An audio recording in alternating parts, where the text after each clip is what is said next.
All right, we live. We are live. Hey everybody, welcome to episode 12. We got Greg LaBonte on. Did I say it right? Greg LaBonte. But Maine Fly Guys. He pretty much runs the show up there. If you guys have never checked it out, he'll be talking about all about it. I have the link to his website down below, as well as his Instagram. So if you guys don't follow him, give him a follow. Tonight's episode has been brought to you by HMH. Um, HMH has been making fly tying vices, tying tools, and tube fly material since 1975. Located in Biddeford, Maine, their products are not only made in the U.S., but all the vice parts are made in the state of Maine. All HMH products are hand assembled by a small team of not only fly tyers, but registered Maine fishing guides. These guys know what works. All their products can be found at tying vices tyingvice.com or ask your local shop to carry HMH. Uh, Joe, hit us with the other sponsor. Sure. We're also brought to you by Midwest Bucktail. For all your online bucktail needs, please visit midwestbucktail.com. And George, was there a promo code for tonight's? ATV 10. ATO, it's the same, so it's ATV10 for your discount code. And it goes till Sunday. Sunday at 12 p.m., right? All right, 12 Greg. a.m. Yep, 12 p.m. Whatever, 11:59 p.m. Yep. Greg, tell us a little bit about yourself. so I'm a Maine native, born and raised here. And basically I'll skip my younger years. Nobody cares about that. I started studying fish when I was like 18. I had always been into fishing, but then I found out you can study them. Like you can actually have a job working with fish. So I studied, I researched, and I, went to school for pretty close to a decade. And at the end of that decade, I realized that like I don't really like working with fish. I just like catching them. so so I kind of wasted like I don't know, $80,000 on learning about them, something like that. But that propelled me into a new field, which is teaching. And so now I'm a teaching professor at the University of New England, and I teach biology, ecology, evolution, and I teach some fish. So from there, I've been doing that for 7 years now. I've been a professor there for 7 years, and I kind of felt like I was wasting my fisheries education, my $80,000. I was teaching, but I wasn't really doing anything with fish, and so I said I should start a company. I don't know. It seemed like a good idea at the time, and so one of the biggest hurdles for me in fly fishing was the cost. Like when I was 18, 19, it was like, do I pay this $40 to get back to the University of Maine, or do I buy, some leaders and tip it like that? And that's common, like especially amongst young kids, that's common. Like they're pinching pennies. It's not, 18, 19-year-old kids, they don't have money. It's not just kids; it's grown adults too. Oh yeah. So I thought a big problem with the fly fishing industry was the cost that was a hurdle, and it was, prohibiting individuals from getting into the sport. So I said, let me look into manufacturing. Let me look into the process. I got into it, and I said, whoa. I was like, people are paying an incredible amount for something that costs pennies to make. So on top of that, I saw, as many of us see, the absolute. Can we swear on here? Is it okay to Yeah, swear? absolutely. You can say Yeah. F this, F that, the hookers and cocaine. Fucking whatever you want. hookers. We should see all kinds of people, all walks of life. Absolute shit show that was going on social media, like the poor fish handling, the lack of understanding of fisheries, just the lack of education out there. And I said, well, I have an incredible expertise. That's my entire life. That's all I do is read papers about fish and study fish. And so I said, I felt like it was a service of mine to educate the public and bring an educational aspect to my company. So not only has my company, Maine Fly Guys, have we provided affordable gear that's really high quality, but just affordable, because I already have a job, so I'm not doing it for money. I'm just doing it to give, people opportunities to get into the sport. But on top of that, I saw I have to educate people. I have to. I felt like I have to, and so I've been doing that through social media, and it's been going great. I have a pretty decent little following, and the people really are thirsty for knowledge. I was surprised at how thirsty people were for understanding fish, because I think most anglers just go out there and catch fish. They don't really know much about them. Maybe they hear it from their dad or grandfather. Maybe that's true, maybe it's not. And so I find when I present even like really high level topics that I would only cover in a collegiate course, people are like, that's so interesting, I want to learn more about Yeah. it. And um so that's been great. So I've been doing that for a couple of years now, I think 2.5, 3 years or something like that. And it's been going great. We're growing slowly, very, very slowly. But again, I wish there were more hours in a day, or that I didn't have an actual job so that I could devote more time to it. But yeah, so that's a little bit about me and Maine Fly Guys, and that's my story so far.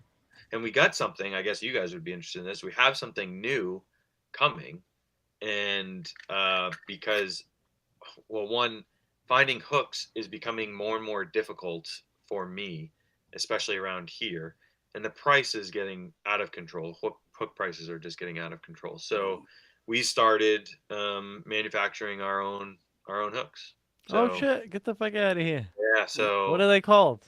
well, we are gonna have 7 different styles. We're gonna have, you know, I tried to start with the baseline, the predator hooks, the streamers, the dries, the jigs, the scuds, those kinds of things. So we're in the process. I have like 200,000 hooks in my house right now, and it's I I underestimated how challenging it is to pack hooks. I thought it'd be fairly easy to separate, count them, and stuff, and it's It's a pain in the ass. it's a pain in the ass. Yep. So that's a little slower going, but coming out, we'll have a full line of hooks, and That's they'll be perfect. That's they'll be awesome. super, super cheap. And for the young kids that want to get into fly tying, well, they'll have cheap, high quality. Like, these are like super, super high quality. Because I mean, I'm gonna use them, so I didn't want them to be cheap. Yeah. So yeah, they'll have super, super high quality hooks for get into fly tying. So just another avenue to bring the younger generation in. It's hard to get kids into fly fishing, Yeah. even young adults, it's hard. So having that, I mean, you guys know, if you want to like save money, fly tying is not exactly the way to do it, so Not anymore. Well, no, it used to be back in the 80s and early 90s. yeah, not anymore. Not since ladies started putting feathers in their hair Yeah. and that kind of thing. So anyway, so this will just be one thing where, people can get really nice hooks for cheap, and It's awesome. boom. Yeah, I know. I noticed since I've been following you,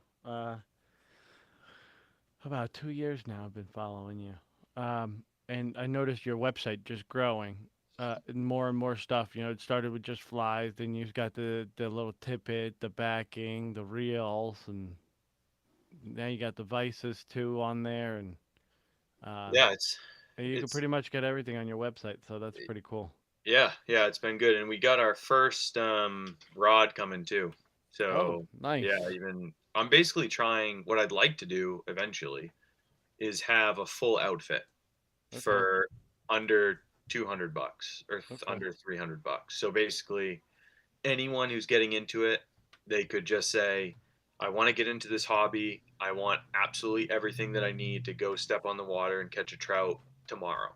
Yeah, that's how I was. Yeah. And so, but to do that, it can be expensive. Yeah.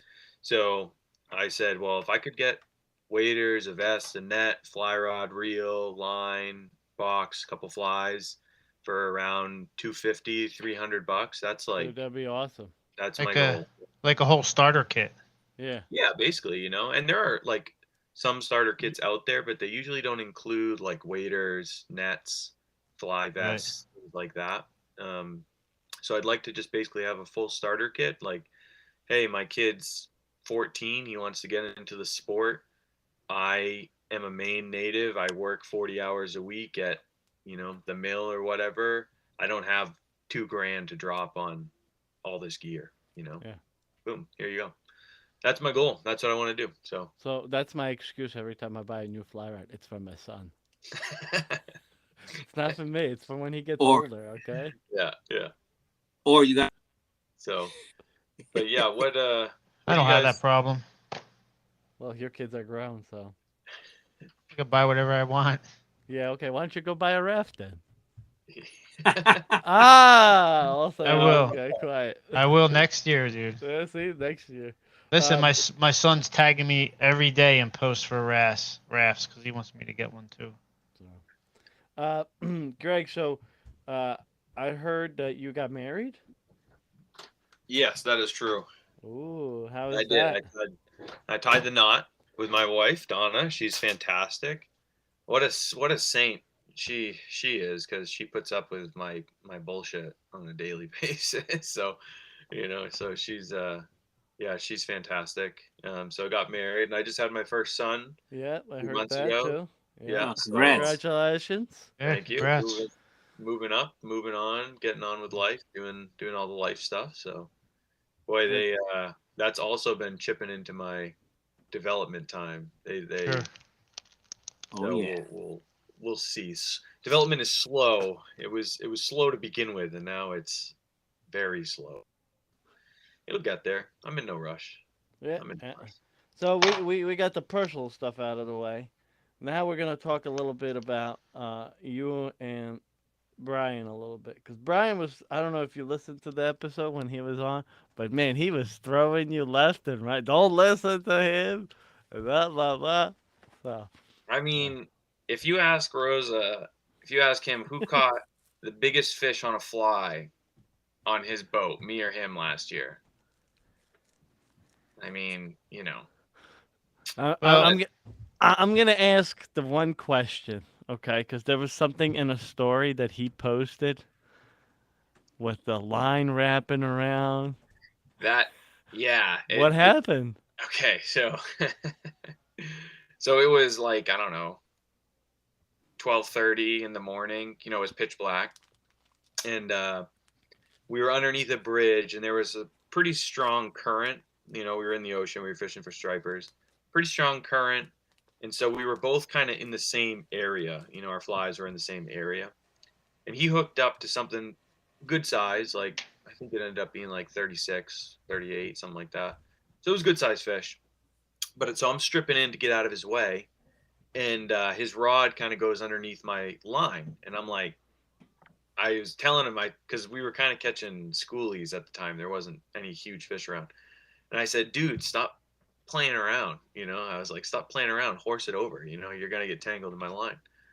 So I get my line still on his rod, and I get it to the leader, and it's a clouser, and this fish kind of took a run, and I just stopped. I didn't want to get in his way, and my clouser just like went around and around and around. Oh shit. And so he's fighting this fish, and I'm like following him around the boat with my rod tip like right next to him, because I didn't want to snap anything. And so he's fighting this fish for a little bit, and yeah, it was a mess. It was an absolute mess. But we got it untangled eventually, and he landed the fish, and so Nice. all was good. But yeah, it was one of those moments where you were like, man, I really wish I had a camera. I really wish I had a camera rolling at that moment. Yeah, I saw the post and I was like, I gotta ask him about it because I'm Yeah, really curious. it was his fault, 100% his fault. You got to know when there's two lines on a boat, you got to know where to fight the fish and how to fight the fish. You know what I mean? He just threw his rod right into my line, and it was like, is this your first time on a boat? Like, is this your first time fishing Yeah. with someone? I had some questions for him, but It's some Right. questions for him.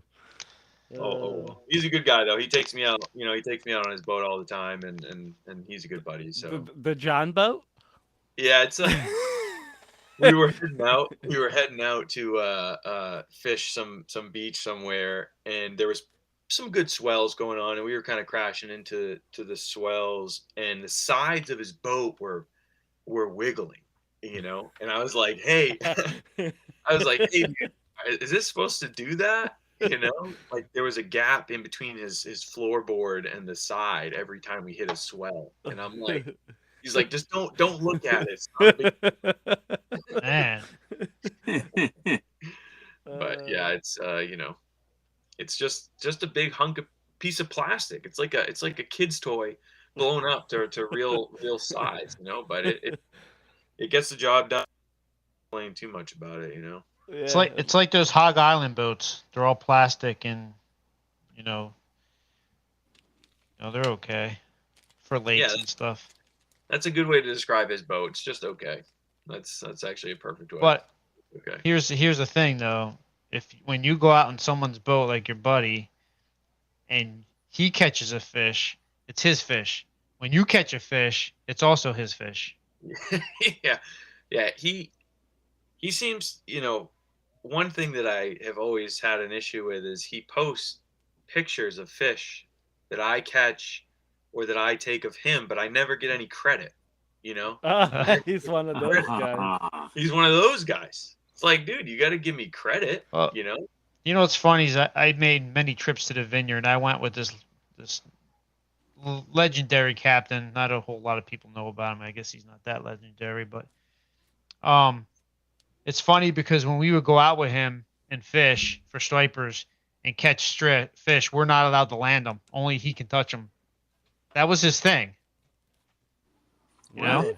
Yeah, that was his thing. It was. Now, when you landed it, were you allowed to hold it and get a picture? Yeah, I got a couple pictures, but he would land it with the boga, and he would, that was his thing. Like he didn't fish, but that was. He didn't want to lose a fish. He didn't. No, that's what he did. Like you just. I like touching my fish. I like landing my own fish. Yeah, that's strange. So That's since strange. we're talking little fish now, so my biggest thing was when I listen. Do you still do your podcast, or is it done? Well, I still do it, but I'm taking a little hiatus. The little Okay. 3-month-old is putting a little. I'm running out of. There's no more episodes to listen to, so I was just curious. Yeah. Because when I go on a fishing trip, that's like the new thing now. Whenever I take more than a 2-hour drive, I listen to it unless I'm talking Dave's ear off while he's sitting in the passenger seat. But I listened to your podcast and you started talking about fish safety, and the biggest episode that got me was the forever chemical, and then you started talking about fish safety and releasing fish, and you talked about how to release fish and how the water affects their gills and all of that. Can you talk about it a little bit for the people that didn't listen to it or never even knew about your podcast till now? Sure. Yeah. You can go. I don't know, maybe 40 or episodes or something like that, or 12, 24, maybe 25, 30. But it's called In the Film. And yeah, fish safety is one of those things that I guess people think they know, but there's so much more to it that doesn't get talked about, especially for like trout.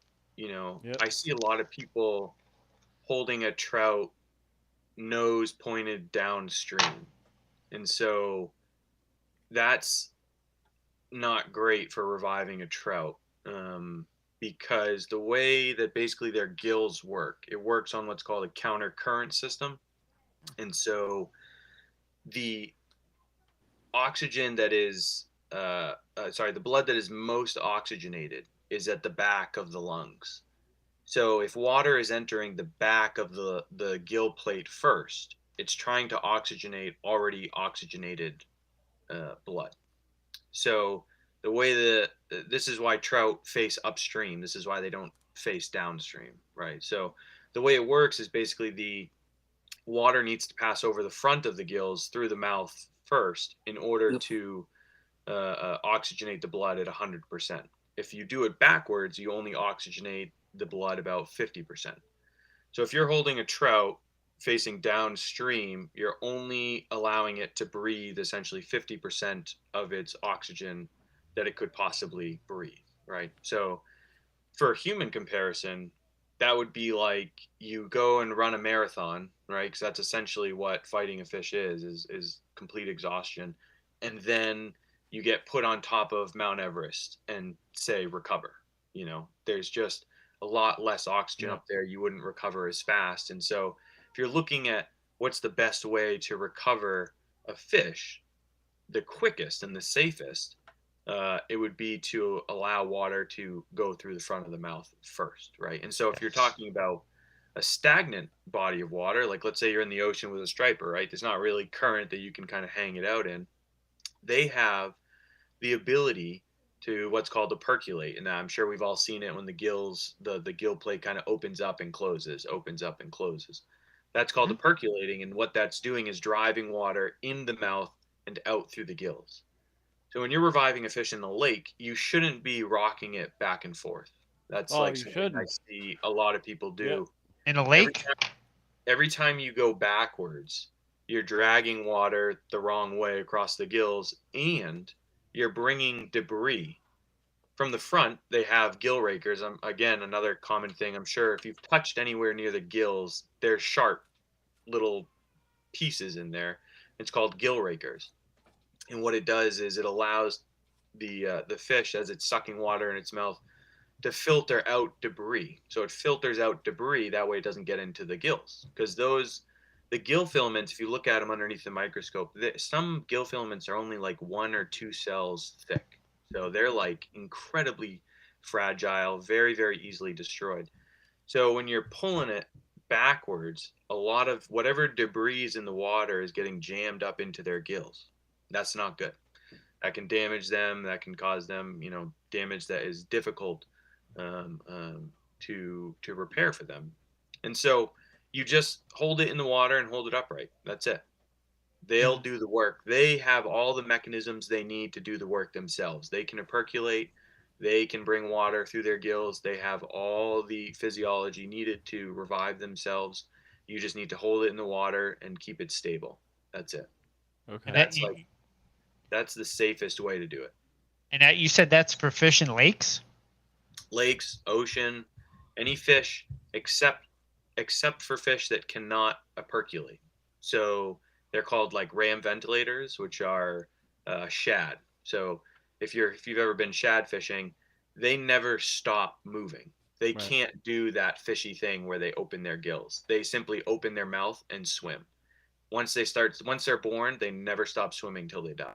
Really? Because they can't draw water in over their gills. They have to swim to allow water to pass over their gills. Well, and that's the same with blue water fish, like tuna and albies. Yes, correct. Sharks also. So right? for albies, you've probably seen people chuck them back in the water really hard. Yeah. Yep. And that's like the best thing to do because it gets them going and it gets a quick rush of oxygen because they can't do that drawing of the water into the mouth. Wow. Yep. Oh wow. Okay. Yeah, they have to, and they, it's for any tuna really. Push them, you dump them in head first. It gives them immediate oxygen running over their gills like instantly. Yeah, and that's the best way to do it. Snap your picture and just chuck them back in. So now, since we're talking about fish, like you said, shad. So I fished the Delaware, and there's a lot of spawning shad. How do they spawn if they got to constantly move? Oh man, it's a process. But they're not like let's see here. They're not like trout. They don't build a nest. So they're called broadcast spawners. And what they do is they simply swim over an area and they're swimming together. And typically it's in a little bit of current. So they can allow that current to sort of go through. And they just let it go. They have really cool adaptation that not all fish do, but their eggs are sticky.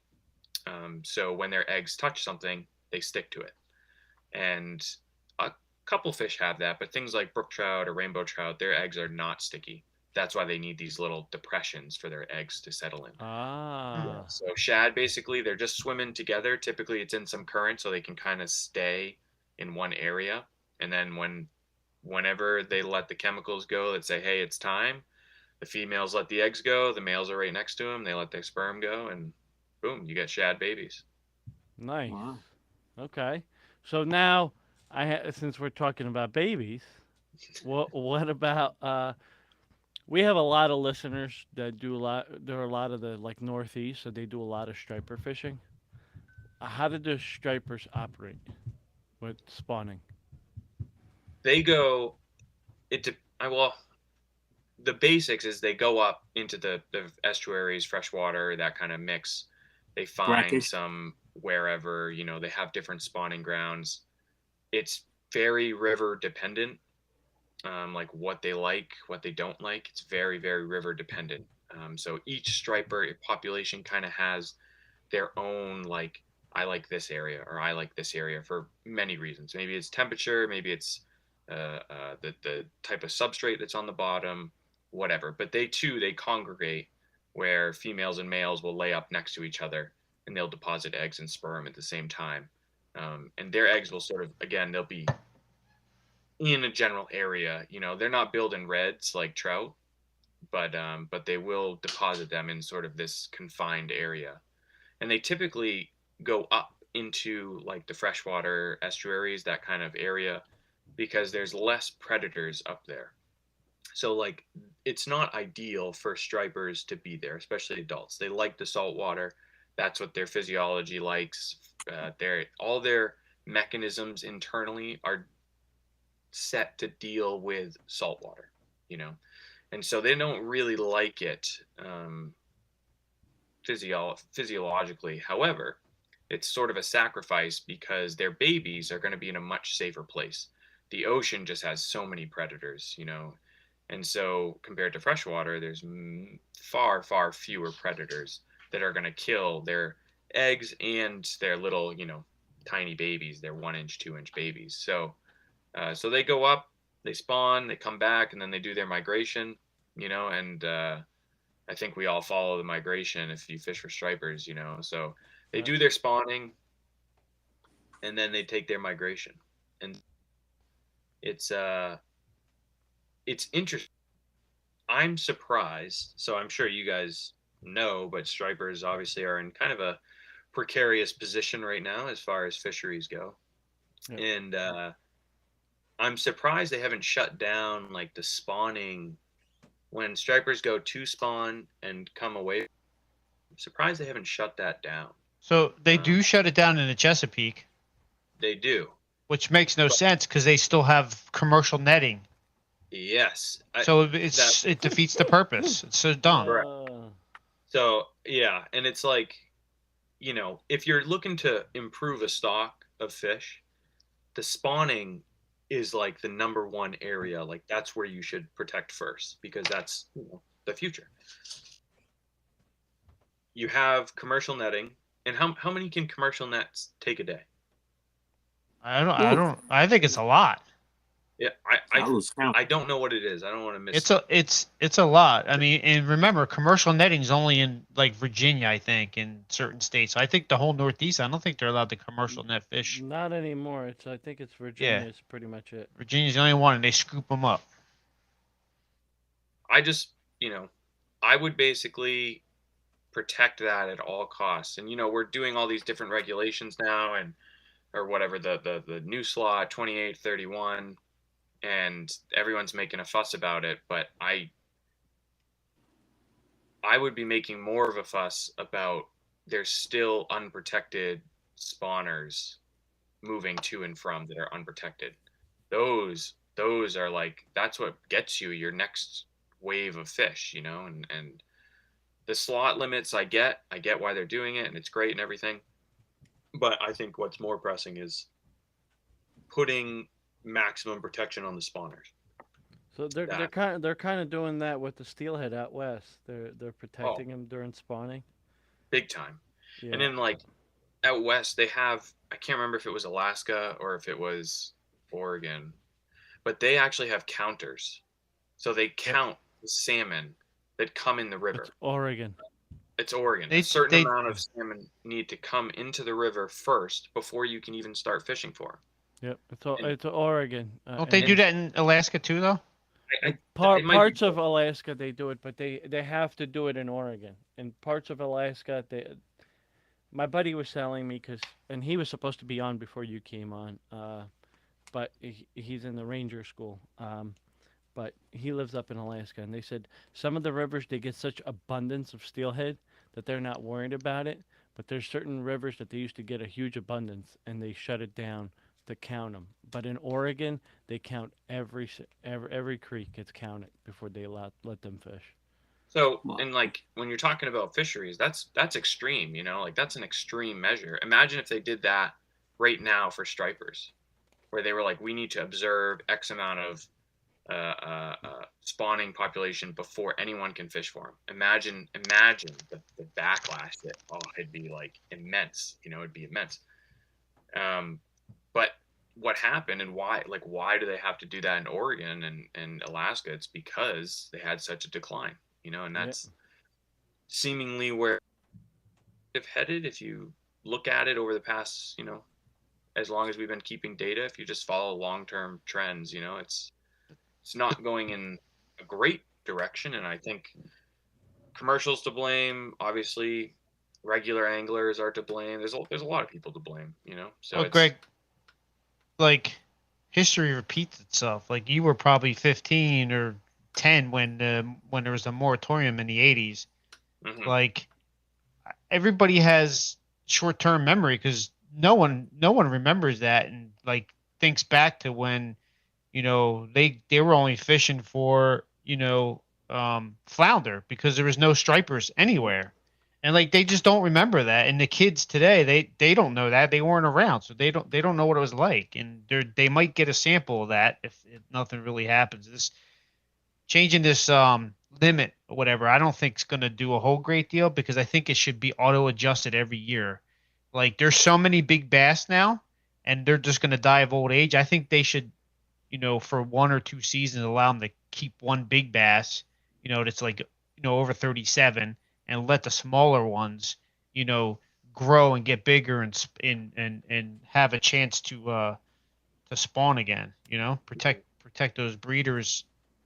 Because I don't know. Maybe you could tell me, do those big bass, those 40, 50 pounders, do they still spawn at that age? Oh yeah. Yeah. They pump out more eggs. Okay. Like one 40 or 50 pounder pumps out more eggs than say like 10, 30 pounders. You know what I mean? Like Wow. Okay. Once they get, the bigger they get, man, they just pump out an incredible amount of eggs. There is a point where infertility can happen. So, if you get this like really old 55-pound bass, it might not have the energy reserves to spawn. But those like 40 pounders, they're pumping. They're still pumping eggs. Okay. Yeah, I figure when they get that old, they don't spawn, just like humans don't procreate. Yeah, they do. It's so like it's tough. Stripers are tough. They're really tough. The toughest thing about it, I think, is because they're migratory. So it's like to get what is truly best for the fish, and then to get all the states to cooperate it's good luck. It's just good luck. And there's so much money involved in it. Well, And that's not good. That's there's bad. Greg, there's maybe one thing they could do federally. They can make the striped bass a game fish status. Yeah. That would help a lot. Weren't they talking about that for a short period of time, a couple of years back, about doing that? That's when Bush was president, because Bush was a fisherman. Yeah, Bush, he was a fished fly fisherman. Well, he was a fly fisherman. He hangs out with Whiskey Leatherworks. Oh yeah, Bush would fish in Biddeford. He'd fish in Biddeford, and he fished for stripers and blues. Yep. And I'm sure that had something to do with it. Oh, so what we really need is another president that comes around Bee Pool and Kennebunk up here in Maine and loves to fish. That's really, if there was the next president, if they were, just had angling experience in Maine, I'd probably vote for him just based off that, because we need all the help we can get. It doesn't matter what kind of joke he is. Just No, let's doesn't matter. He's a Just fisherman. Let's yeah, just yeah. do it. Well, listen, you don't want me to be the president because that would make fly fishing only for striped bass and bluefish. No live bait, no spin fishing, no artificial lures. Okay, I'm okay with that. That's all I do. So I haven't touched anything else for years. So I'm Greg, good with can you tell me about, because it seems like it's a big mystery, and maybe you should know more than any of us here. Can you tell me more about the spawning processes of like tuna, even albies, tuna, some of the blue water species like swordfish, like where do they spawn and how do they spawn, Yeah, Do you some know? of them are crazy. Some of them are crazy. So I don't know. That's not my expertise. So I don't know like a crazy amount about it. But there are like some tuna species. A lot of them rely on the currents. A lot of them rely on the currents to distribute their young. So they'll go and spawn in various areas that are based on current locations. So like the Gulf Stream is a popular one where they'll spawn basically just go open ocean and let eggs and sperm do their thing, and then their eggs and their fertilized eggs just free float in current, and then their babies will hatch, and they're translucent when they're that little. They're translucent, and they just simply ride the current until they grow because the currents, especially the Gulf Stream, they're so energy rich. Like they have so many nutrients in them, so these babies will just ride currents and grow, and then once they reach a certain size they'll start getting into their patterns of sort of, coming inshore, going offshore, going up north, going down south, and they'll get into their patterns of following bait fish. So they pretty much, a lot of them spawn in like the open ocean, and in various places, like just kind of random locations. It depends on species, a different population of bluefins might spawn over here in the west, but another population might spawn over in the east. It depends on kind of location. But yeah, a lot of them just do it right in the open ocean and rely on currents to bust their young around. And they're not a super lucky fish as far as survival goes because the ocean is, it's volatile and there's a lot of things that want to kill you in the ocean, Yep. So that's why like tuna fishing is so sensitive to commercial fisheries because long time for them to bounce back. So if their numbers get depleted, it takes an incredible amount of spawners to rebound a population. And so if you dip below that threshold, then what happens is your populations crash, which, there are several tuna fisheries that have crashed time and time again over the years, and they bounce back and they crash and they bounce back, they repeat itself. But yeah, so that's a little bit about it. I mean, there's people with greater knowledge on it than me, but yeah, they do. It's insane. Some of them even like there's been studies that have shown that they actually can like hook on to different fish. So like some juvenile tuna can hook on to fish and ride the fish through the currents. So they're not floating themselves. They're kind of like a parasite and they hook on. Wow. It's crazy. There's a lot of like little adaptations out there in the big ocean that allow fish to move great distances when they really shouldn't because they're so small. But yeah, there's a bunch of different ones. So it's cool for sure. Yeah, it's always been amazing with that. Wow. The eels are even more amazing. Eels are like American eels are mind blowing because like the tuna they're in the ocean. They're always in the ocean. They spawn in the ocean. They do everything in the ocean. Eels, you're like an American eel from Maine leaves the river, goes down to the Sargasso Sea, which is like thousands of miles away, does its business, and then just like casually swims back to Maine, from Sargasso Sea, and then goes back into this little pond where some kid is throwing a worm and bobber trying to catch bass. Like it's an incredible journey. So is there an eel? Is there an eel migration? Oh, massive eel migration. Yeah, massive. Wow. I thought would bet. eels spawned in the American eels. I thought they spawned in rivers. The American eels, no, they spawn out. So In the ocean. what eel spawns in a river? You're probably thinking of lamprey. So it's lamprey then that spawns in the rivers? Lampreys come up and spawn in the rivers.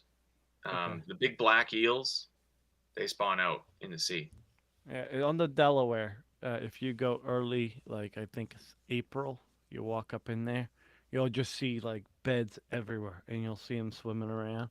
And Yeah, at night, if you shine a light at them, they chase you and they try to attach themselves to you. yeah, those are lamprey. Yeah, They're fucking cocksuckers. yeah. We were They're fishing for green drakes. It's like midnight. We're 1 o'clock in the morning. We're coming off the creek, and I can't see where I'm going. So I turned the headlamp on to see where I'm to go, and this fucking thing is chasing me and chasing me. They're like, "Shut off your light!" And I'm just hauling ass through the river. It was nuts. I don't like They're- those fucking things. lamprey, they're like one of the most important. See, historically, they were like one of the most important fish for freshwater rivers because they die after they spawn. So they're like salmon out west. They're like the Pacific salmon. They die after they spawn. And so we have so few ocean ties to bring nutrients into our rivers here in Maine. Alewife were historically another one where we had like, a zillion alewife coming up. And some of them will die, and you get that marine-derived nutrients into our depleted freshwater systems. Lamprey do the same thing, but on like a crazy scale. They're just a nitrogen and phosphorus packet, that you're essentially, when they die, you're just putting fertilizer into the stream. And it's a great way to bring nutrients in from the ocean. Bring it from the ocean, bring all that energy and put it into your freshwater system. So, but lamprey do really, really poorly with dams, like really, really poorly. They're not good swimmers, and they don't do well going through a turbine. They get cut up like a hot dog. So it's been not a great story for lamprey, like a lot of migratory species with dams. It's not been a great story, but yeah, I like lamprey. I think they're super cool, historic. It's super historic. Well, now I'm gonna look at them differently. I thought it was fucking bastards chasing me down the river or out of the river. No, they're cool. They're super cool. I mean, they don't have you're talking about like one of the oldest living things in the world. Like they're Wow. one of the most historic things in the world. Yeah, there's a couple of fish that meet that criteria, right? The sturgeon, the bowfin. The lamprey comes like millions of years before both of those. Wow. Really? Yeah, the lamprey is like it's one of the earliest vertebrates. It's a chordate, but it's one of the earliest chordates to live. So when you're talking about chordates, like lamprey is like third in line of having a vertebrae, having a spine. Wow. Yeah. So anything that has like a jaw, they're still a jawless fish. They don't have a jaw.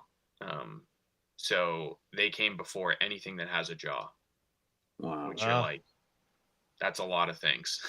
That's so many things. So yeah, I love lamprey. I think they're super cool. And I have a different appreciation for them now after Stop killing them, George. I'd never killed them. After you explaining a little more about them. You obviously you're in Maine. Do you do a lot of smallie fishing or no? I grew up in Lewiston on the Androscoggin River, which is like, man, it's like one of the best smallie fisheries. It's the best smallie fit. I've been going to Maine since '90s. It's right now. It's probably the best river for smallies. The Penobscot used to be the best, but yeah, Androscoggin is unbelievable.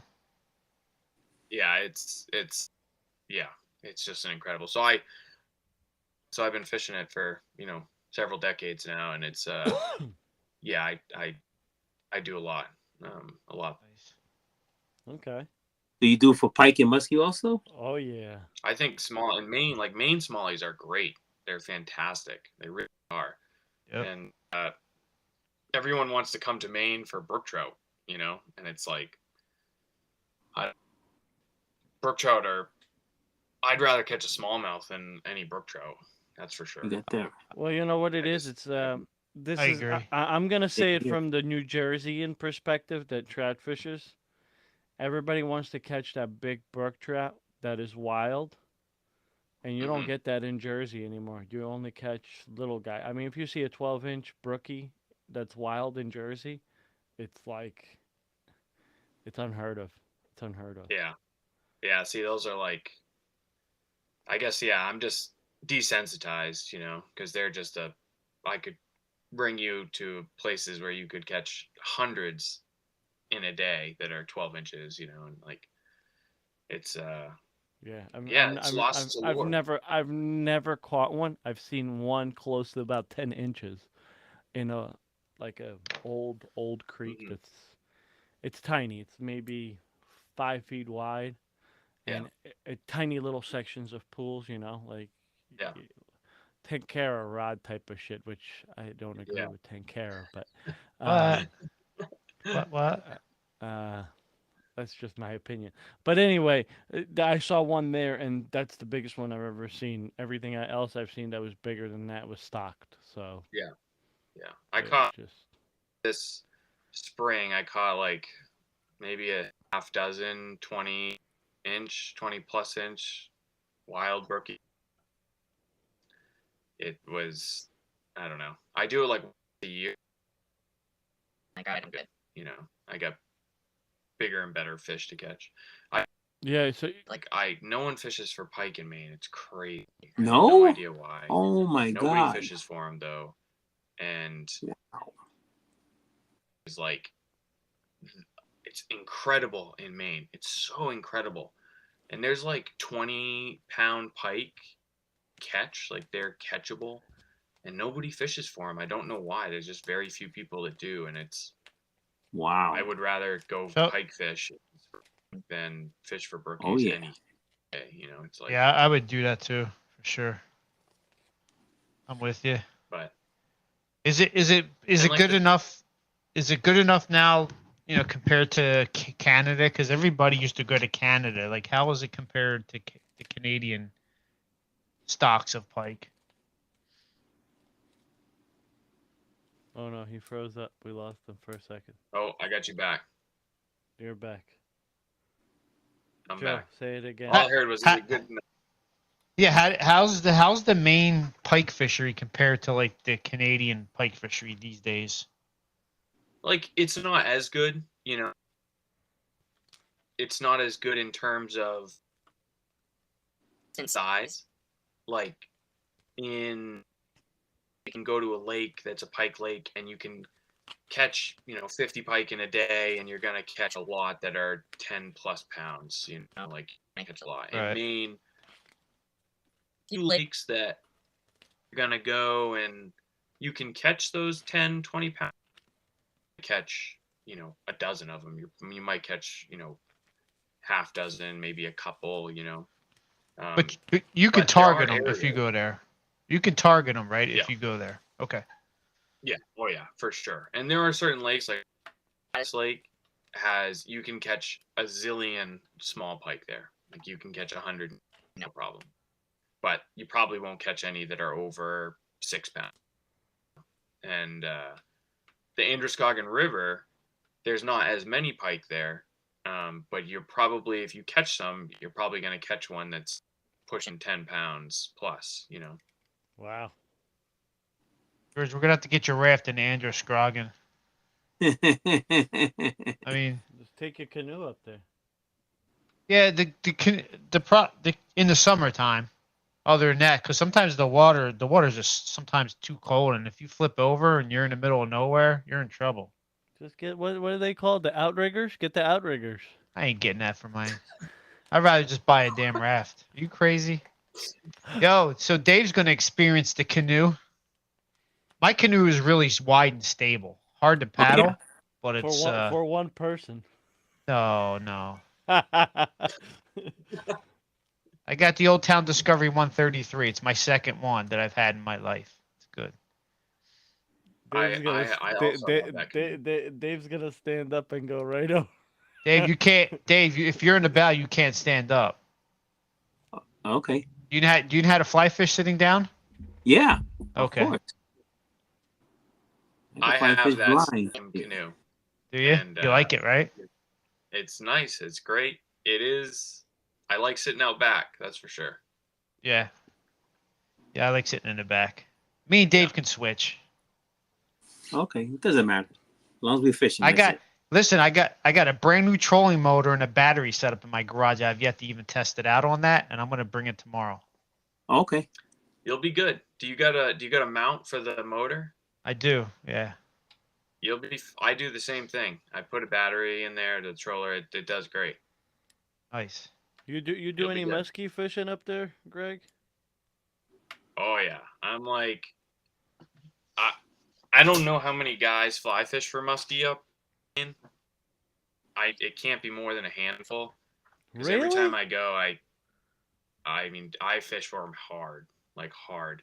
But man, they're in Maine. If you're talking chasing muskie, they're in the most isolated areas of Maine. Wow. So So you're if going you're like leaving- to like. Oh, you were talking about it on your episode where you guys floated forever, like in the middle Yeah, of nowhere. if you're leaving Portland, like let's say you're probably 6 hours away from any like good muskie Holy- fishing. Wow. So they're Wow. probably in what Western Maine? No, they're in like northern Maine. Okay. So last year we go to these chain of lakes where there's a ton of muskie and they're pretty big there. We dip into Canada real quick, and Did you get stopped by? are like on the Canadian. You're kind of on the Canadian border for a little bit, and that's just kind of where they are. Wow. But you know, the St. John River. That's really where they're at. Okay. That's a huge river. You know, it goes all the way across the top of the state, and in every little drainage that they can get in, they're in. So pretty much, if you're looking to catch a muskie in Maine, you should just look at the St. John, and then look at any lakes that connect to it, major rivers that come off it. There will be muskie, like literally in every single river, and like pretty big muskie in like trout water, like teeny tiny streams, like 10-foot, 20-foot wide streams will have like 36, 40-inch muskie. Wow. Really? Yeah, See- it's a special fish. And for us, for me and George, I mean, we got Western Pennsylvania and Virginia, you know, literally 4 hours away, 5 hours away. That's the Virginia stock of muskies is crazy. They did a stocking thing there for years, and they just built that fish. It's almost like a manufactured fishery down there. And they catch a lot of muskies during the day. You know, they catch a lot. You know, these aren't the fish of 10,000 casts anymore down there. They catch them on poppers in the summertime. Wow. On poppers. That's what I made this I would say for muskies. I would say Maine is similar. They're definitely not a fish of 10,000 casts in Maine, Right. but they're not. I mean, they're all wild, you know, like they're all wild. So it's kind of neat, but it's just finding where they are and finding, you know, what they like. That's sort of the hard part, because they're not as well. One, there's like no information on them. There's like no information. So if someone were like, "Hey, I'd like to go catch muskie in Maine," and you did a Google search, I have like a few articles out and a few podcast episodes out, and that's like the only information out there. Wow. You got to Very, go very hunting. little. Yeah, you got to go hunting You got and exploring.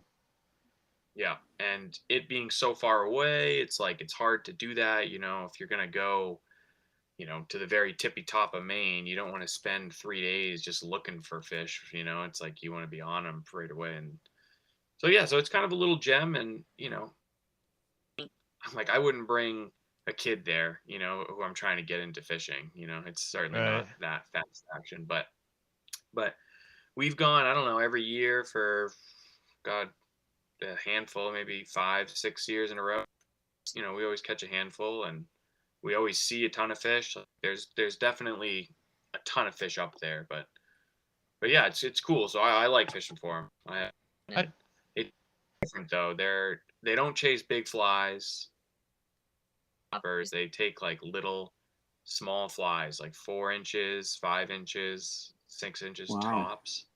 Anything bigger, and it's have no interest in it. Really? Yeah, There's and I think it's the bait is so much smaller up there. There's really no like there's suckers, I guess, but most of the bait is even a lot of the little suckers are under 6 inches, so it's like they might just be keyed in on something smaller. It's an easier meal, I guess.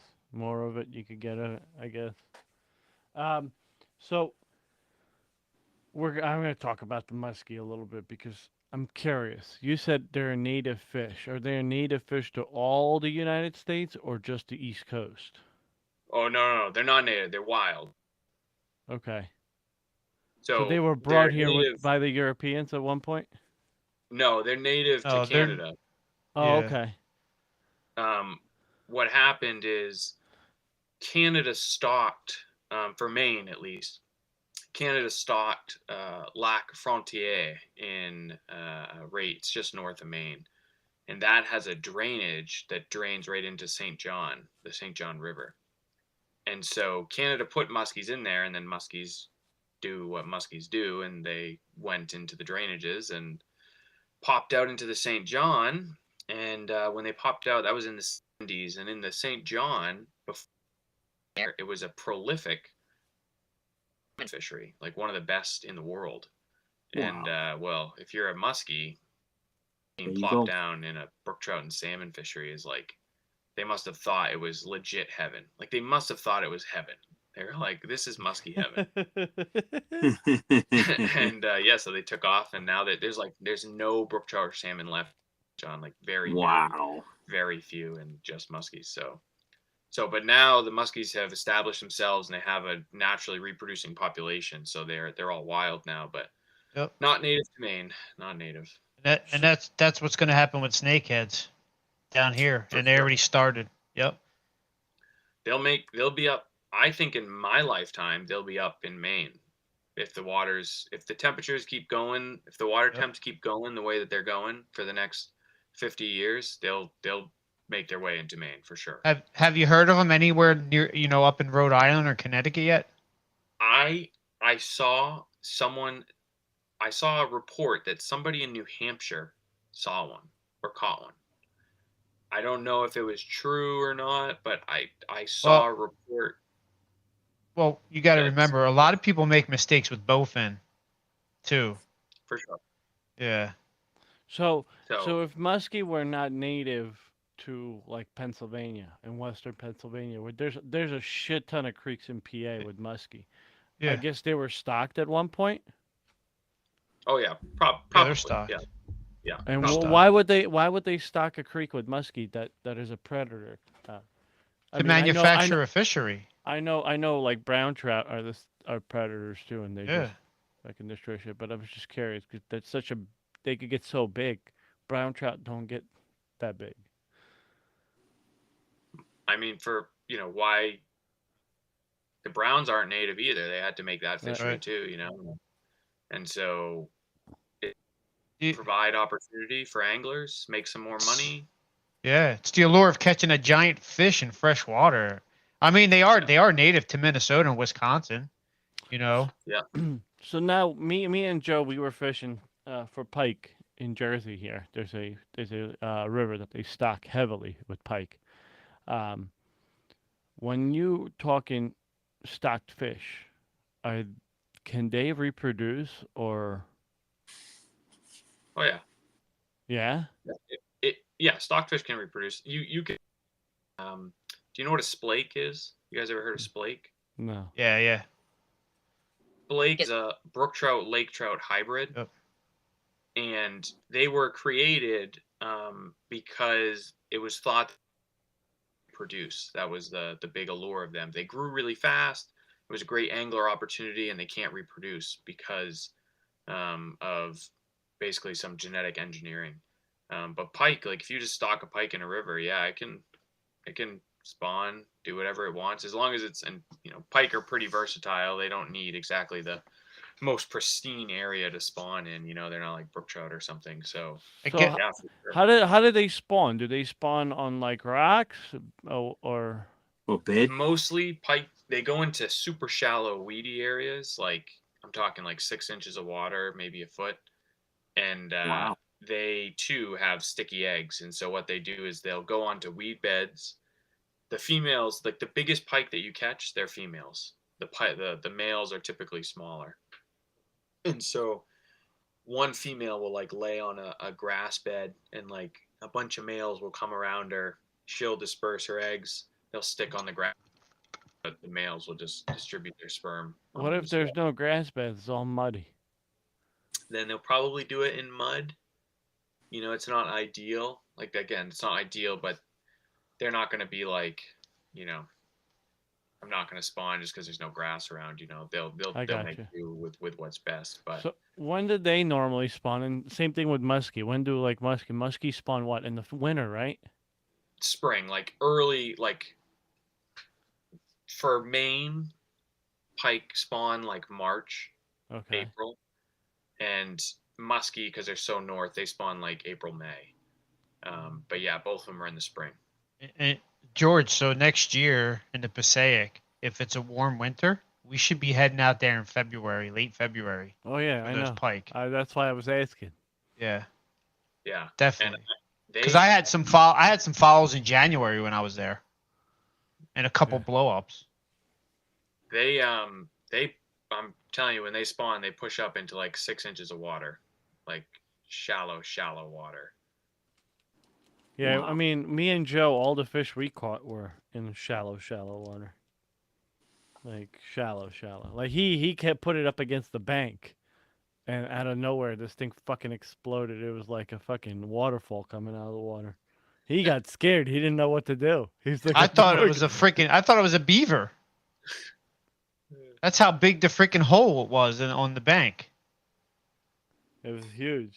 Yeah. Dude, How I'm big telling you. How big do they get, like in your area? I don't know. The one that Joe had would had to be at least 42 inches.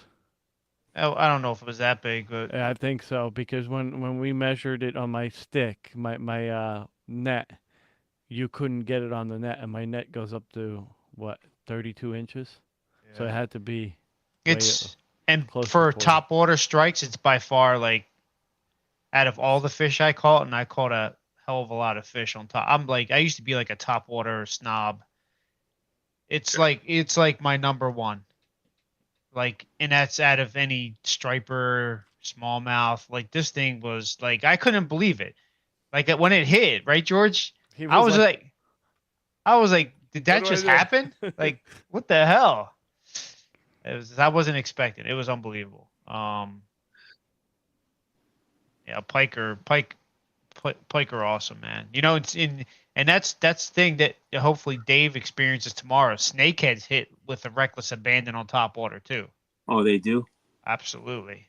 Oh. They'll actually, you'll see a wake coming behind your fly because Right. it's like, and you just wait for them to pounce on it. Like a kitty cat. I got a secret spot for Dave. If our number one spot we can't get to, don't worry. I got something that you wouldn't even think you would think we're in the Amazon down here in Okay. South Jersey. Yeah, you're gonna see a bunch of people with 3 eyes walking around too. Crazy. That's too Yeah, I'm in deep South Jersey here. But yeah, I mean, as far as fisheries biologist, I did I guess an article. It's not out yet with New Jersey, and because they were studying, they were putting out this article about snakeheads because most of us want to keep them, and right now the fisheries biologists like killing demand, Yeah. And so I brought them out. They did a half a day with fisheries biologists, and then they spent a half a day with me fishing out on the rivers, and creeks, and you can't. They're a unique fish. I mean, when they spawn, they have fry balls, like literally, like 100,000 fry, Wow. and they spawn like 3 times a year. It's not just once. Really? Yeah, you're not gonna eradicate them ever. They're here, and they're not. And they found that in Maryland and Virginia, they're finding that they are coexisting with largemouth bass, Yeah, muskie. Like, they're actually managing the fishery evenly. if you, Greg, if you study the jaws, like you're a fishy guy. The pike, right? It can open its jaw like this, right? It can grab big fish. The snakehead can't. Mm-hmm. Its jaws aren't that big. It only eats small bait fish, frogs, maybe small birds. That's all. Yeah, no, it's interesting. I think it's like with all fisheries in Maine, we have such a different view than Jersey does, because like we're in Maine, everyone is like, nobody likes pike here. It's not nobody, but a lot of people hate pike. A lot of people hate bass because they eat the brook trout or they eat the salmon, which they do, Right. But like many invasive species, once they become established, you can't get rid of them. Like you just cannot. Once they're there, they're there. And it took us almost 50 years to figure that out with pike in Maine. Like, because we had to kill all too with pike, but it doesn't work. That's not how pike work ecologically. So same thing with snakeheads. It's like if once they get there, it's over. It's over. And so I do think that there needs to be some mitigation, some like way to stop them from getting into areas like native brook trout habitat. But Sure. again, there's only so much that you can do with the changing environments, with the migratory nature of fish, and with how easy it is for fish to get to new water bodies in various different ways. There's only so much you can do. So for me, once you get established, like you guys have established snakehead, it sounds like, you should manage for them to get the best possible fishery you can. That's how I've always felt. Just sort of accept the reality that it is, and not try to fight against an impossible snakehead are there. They're not leaving. You're not going to go and catch and kill all of them, like they're spawning several times, thousands of babies it's like, that's just stupid, so From what I hear, that they're like the most delicious fish to eat, like better than catfish, better than bass, anything in the freshwater. that helps their cause for sure. Yeah. If you can tell someone they can eat it, that's always helpful. But So with I know, like back in the day, Maine used to get a lot of Atlantic salmon runs, like wild Atlantic Tons. salmon runs. Now, are they still getting any population? Because I hear talks that there's some coming up, but not like nowhere near what it used to be, obviously. But yeah, no, there's like the Penobscot gets the biggest run, and it gets like 1,000 is like year, like somewhere in 1,000 is like a good year. I think 1,200 or something like that came up, but like, yeah, Atlantic salmon, an interesting history. The dams are obviously not helping, but it's not really. I mean, the dams are an issue. I don't want to get that confused, but it's really, the issue is out in the ocean.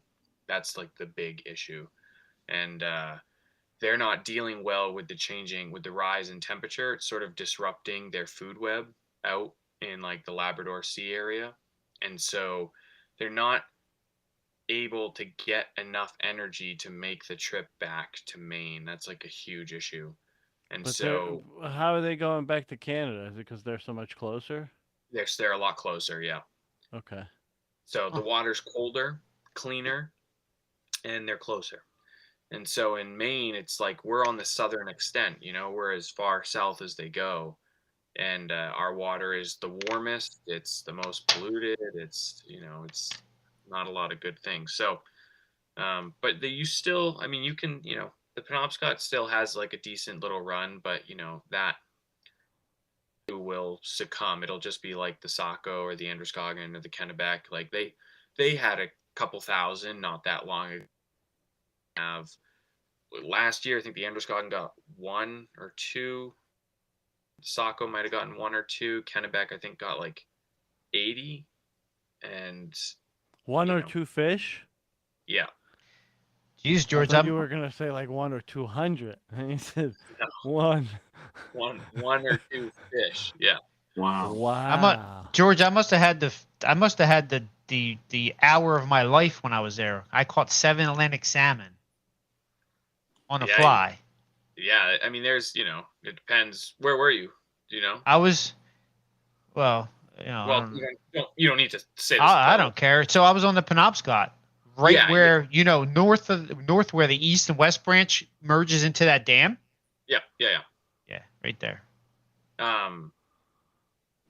Yeah. So like, those might have not been Atlantic. They might not have been sea run though. Yeah, I don't know if they were They or might have not. been landlocked. Yeah, they might have been landlocked. Yeah, because they were below that big dam, Yeah. but some of the other dams do have fish ladders, but I don't know. And I also heard that they're ripping a lot of those dams down. Yeah, they have taken quite a few out, but it's not, it hasn't really helped. They were probably landlocked then.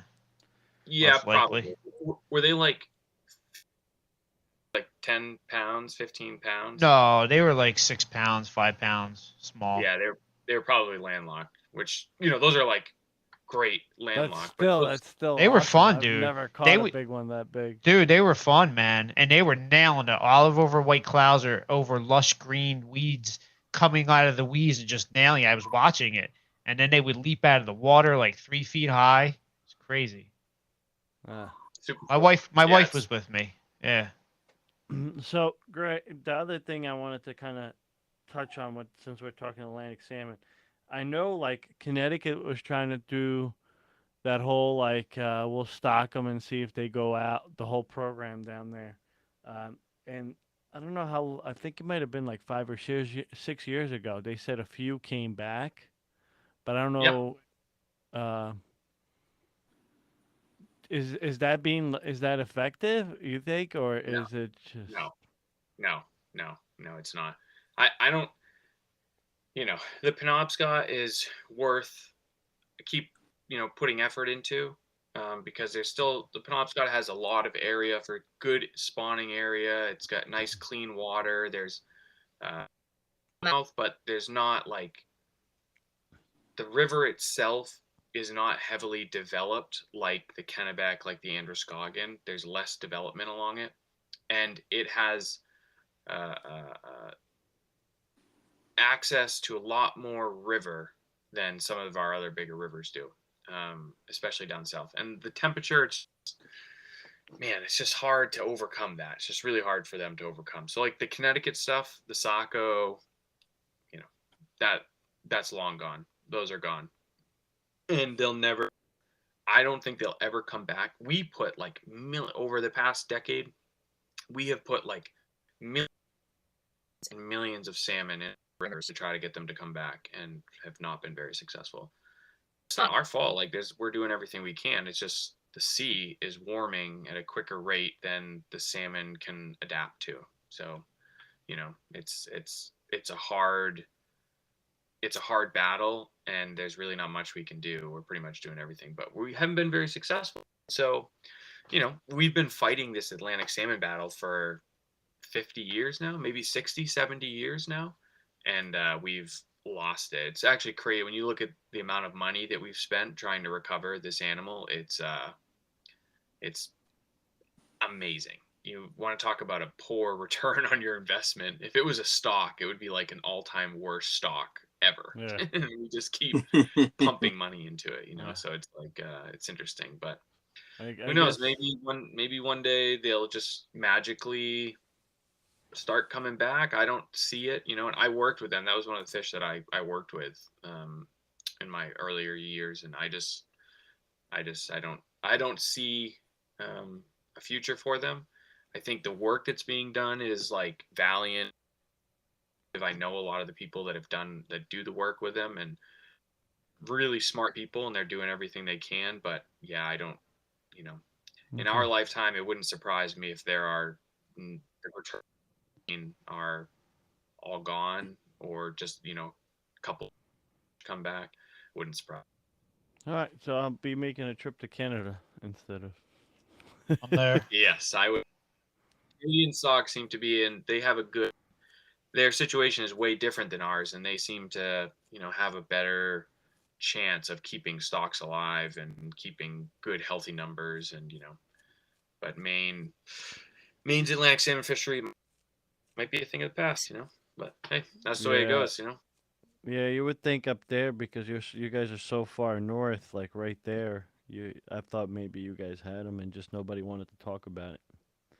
No, But- no. We can't even fish for them. You can't fish for them; it's illegal. Yeah, So- yeah. Yeah, But- you could say you were fishing for a landlocked. That is true.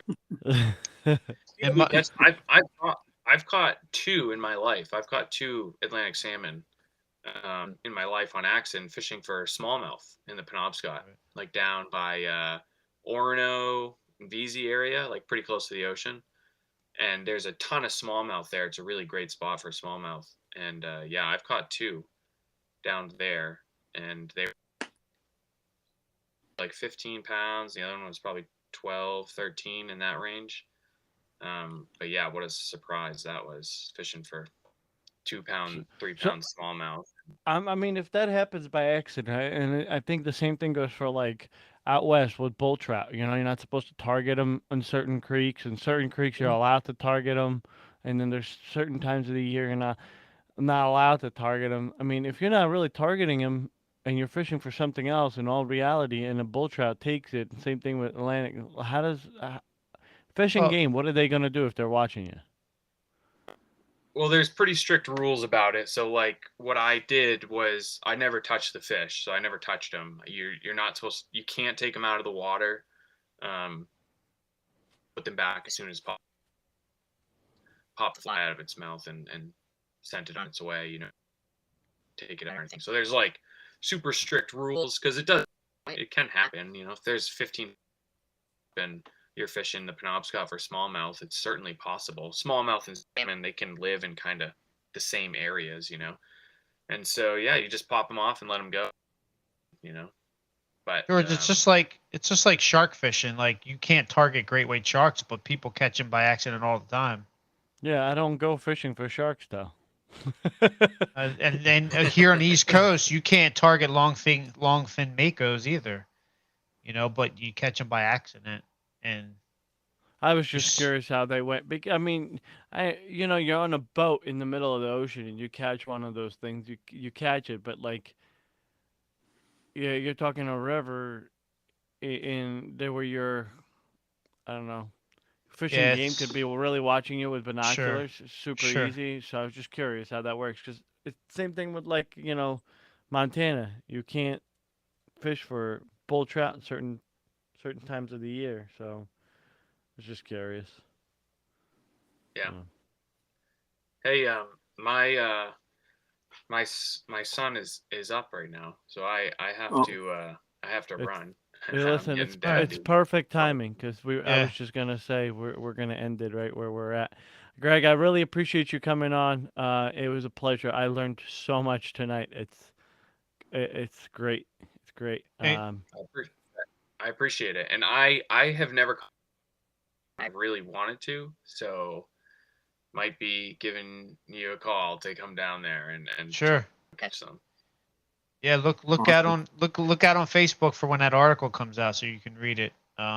Soon I think it's going to come out the first week of July, but it was nice, pleasure meeting you, Greg. And don't forget when let your computer hang on so it can upload the whole feed. Yeah, just I'm gonna stop the recording now. Guys, have a good night, and I'll